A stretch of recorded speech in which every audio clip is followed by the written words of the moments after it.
The third annual Caroline Cooler Cup saw a record-breaking 5 teams take to a wet and windy Fawkner Park in Melbourne in late September 2013.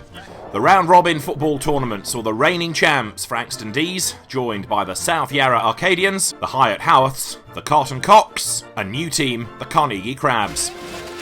A total of 11 games were played across the day, with the first 10 games deciding the grand finalists, and it proved to be the closest competition on record.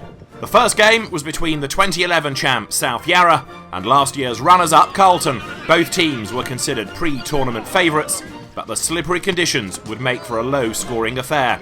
Even Nick Shaw struggled to stay on his feet on the dicey surface. In the early stages, the Arcadians looked to have the edge. Aidan Mullen and Tom Shaw combined to offer this threat that almost resulted in a goal. The pressure didn't let up in the second half either, with this simple mistake by Phil Mahoney in front of goals creating an opportunity too great for Tom Shaw to pass up. Shaw's goal inspired the Cocks to rise up, and soon after, Arcadians goalkeeper Andy Collins steps outside his box, giving the Cocks a close-range penalty. The Arcadians exploited a rule loophole and managed to keep the Cocks at bay, but only just. Cocks captain Cedric Dufour gave it his all as he tried to narrow the gap.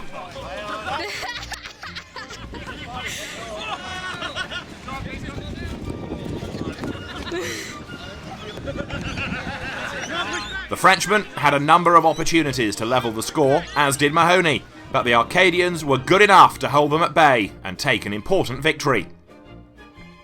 Shaw was the only goal scorer, and the Cocks had some soul-searching ahead of their next encounter. Game 2 was played between the Frankston Dees and new team Carnegie. Dees captain Grant Rowley put some pressure on early in the piece, while Steve Iannarelli struggled to stay on his feet. Adam Beerhay, making his football return after a serious knee injury, was in good form, giving Iannarelli this great chance.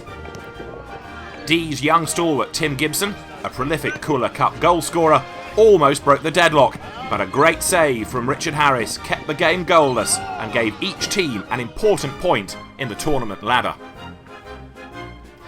Game 3 saw the Dees stay on the pitch, joined by the Arcadians in a rematch of the 2011 Grand Final.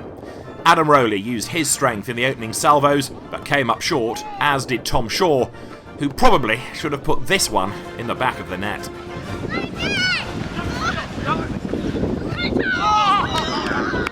It was not long before the Dees made them pay. Gibson snuck one past Collins to give the Dees an early lead.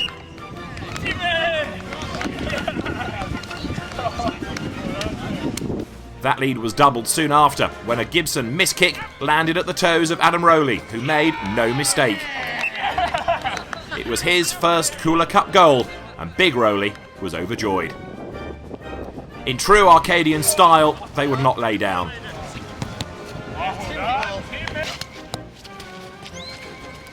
Nick Shaw dominated the second half and made a few runs at goal, missing this one by a shade of the post. But it wasn't enough to reduce the deficit, and the Dees ended their back-to-back games without loss and in a strong overall position. The Highett Howarths ventured out for Game 4, their first of the tournament, up against the Carlton Cocks, but it would prove to be a less than memorable match for the Cocks. Right from the get-go, Hyatt was putting the pressure on, and if Phil Howarth could have kept his feet, who knows where this ball could have ended. Anytime the Cocks looked like offering an attack, Hyatt would bounce back, and Andrew Howarth was never far from the action. A great turn and pass from Dan Jordan almost put Dufour in here, but Andy Howarth seized the opportunity, which started an incredible minute of Cooler Cup football.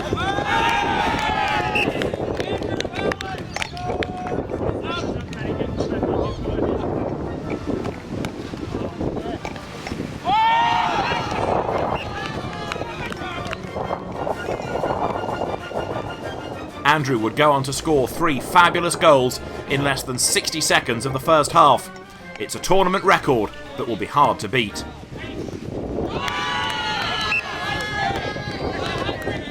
Not only did Howarth's hat-trick turn the 19-year-old into a Cooler Cup great, it gave Hyatt an impressive for and against record that would put them in a strong position later in the day. High on confidence, Hyatt remained on the field to take on South Yarra, who were determined to right some wrongs from their previous game against Frankston. The Arcadians were first to put on the pressure with this smart play between the Shaw brothers. The Howarths were quick to respond, and the commitment displayed by both teams, especially Andy Collins, was on show for all to see. Luckily, no beer was spilt in this incident.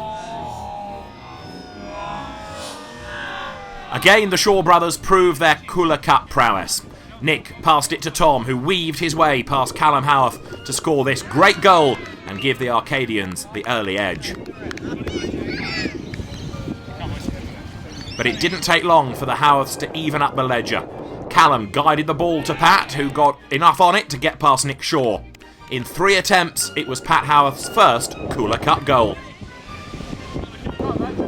Both the Howarths and Arcadians had one final crack at victory.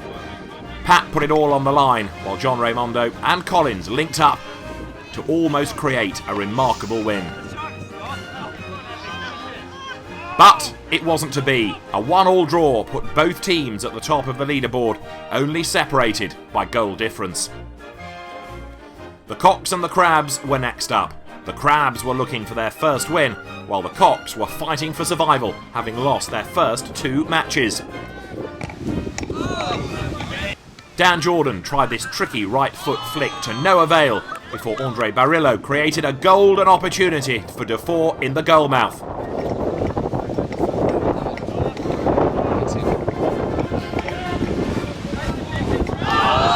The Frenchman was distraught with the outcome. The Cocks continued to dominate possession in the second half, but again Dufour muffed a certain goal.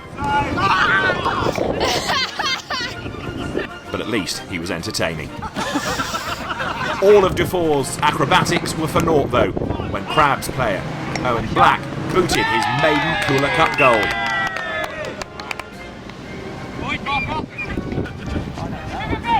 One goal down, the Cocks were lost, and Richard Harris almost put the Crabs 2 up. A terrific save from Andrew Strahan kept it at 1-0, however. It was the end for the Cocks' 2013 campaign, now officially out of the running to make the grand final. Game 7 saw Carnegie remain on the field, up against Hyatt. A camera malfunction meant that the first half goals of Phil Howarth and Owen Black were missed, but Phil wanted to ensure that one of his goals was recorded, banging home this one after a splendid solo effort. Amazing! The Crabs would not lie down, however. Black and Iannarelli slightly overdid this, while Pat Howarth definitely overdid this. In a final desperate play to even the scoreboard, Black almost made his way around 2 Howarths at an impossible angle, but it wasn't to be. The Howarths took a hard-fought 2-1 win, and with a handy for and against, were almost certain to make their first Cooler Cup grand final. Game 8 was between the Dees and the Cocks. With Carlton out of the finals contention, the Dees had it all to play for, and they were competitive from the word go. Grant Rowley had 2 golden opportunities, but squandered them both. I didn't get the first half of your game. The first couple of minutes in your game. Andre Barillo tested Dees keeper Mark Walker, but he was up to the task. Yeah. Dan Jordan then had his chance at getting one past Walker, but again the Dees keeper was all and more of a match. It was a free-flowing game. The Dees wanted goals, while the Cocks were playing a carefree brand of football. Thank you. In the second half, things changed. Dufour got to jag off Walker's foot for a hard-earned goal, and Phil Mahoney almost had one to count as his own. Dufour slotted this long-range goal to put Carlton out of reach and potentially damage Frankston's final hopes. But there was one more twist in the game to unfold. Walker saved the Dees from potential embarrassment with this, well, embarrassing save before the Cocks got a little too cocky, playing the final moments of the match with no goalkeeper.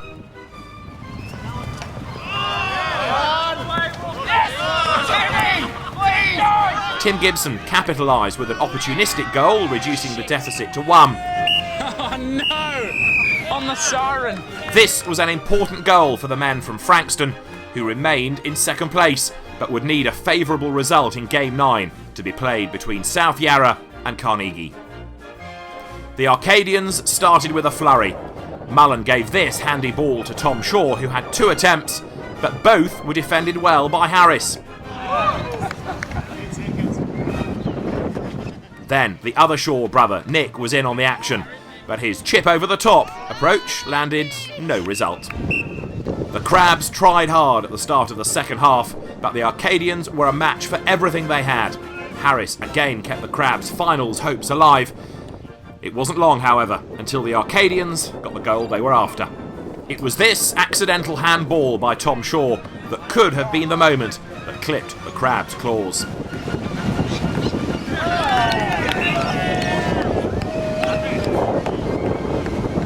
With less than a minute remaining in the match and the tournament on the line, the Crabs threw everything at the Arcadians, and a reckless penalty by Mullen gave Black one final shot at a dream Cooler Cup debut.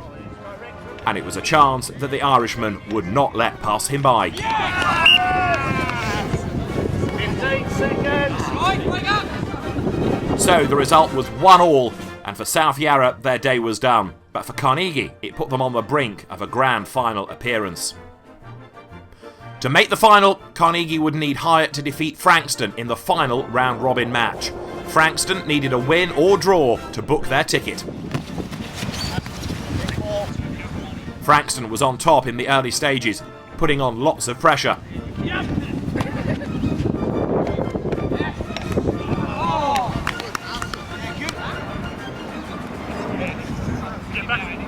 Hyatt got its chance to finish Frankston, with Callum Howarth having an open shot at goal, but Walker kept it out with a gutsy save.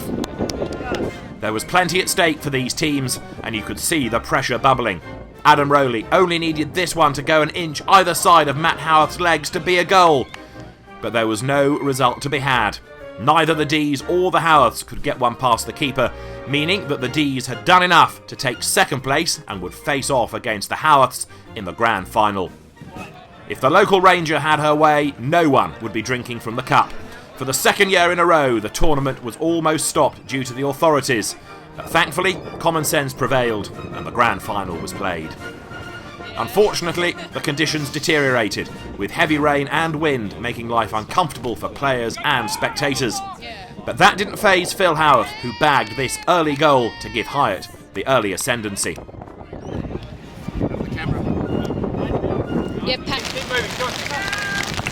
Rowley tried to even the ledger, but his second last touch was rubbish.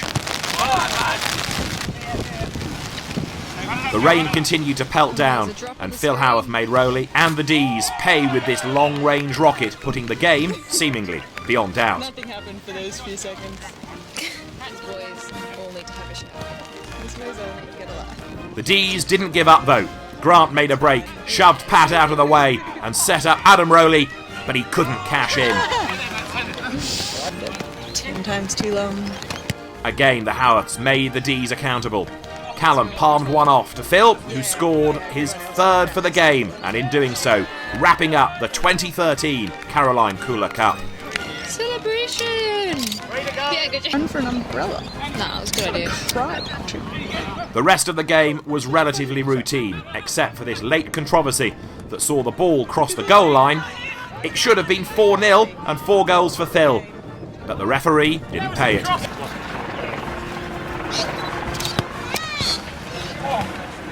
The Dees had one final shot at a late goal, but the game was over.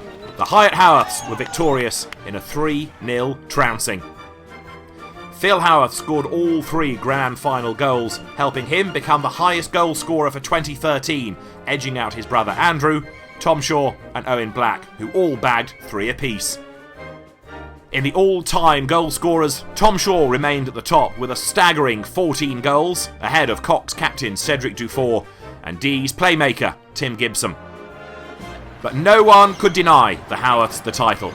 The family from Hyatt was the winners, and in just their second attempt could lay claim to being Cooler Cup champions. Special thanks for the day goes to Kaya Salia for her superb videography, Siobhan Howarth for her super fast ball retrieving skills, and also to referee Frank Hankel, who could rarely be faulted in the competitive Cooler Cup environment. I'm David Addison, the official voice of the Caroline Cooler Cup, and I hope you've enjoyed this presentation.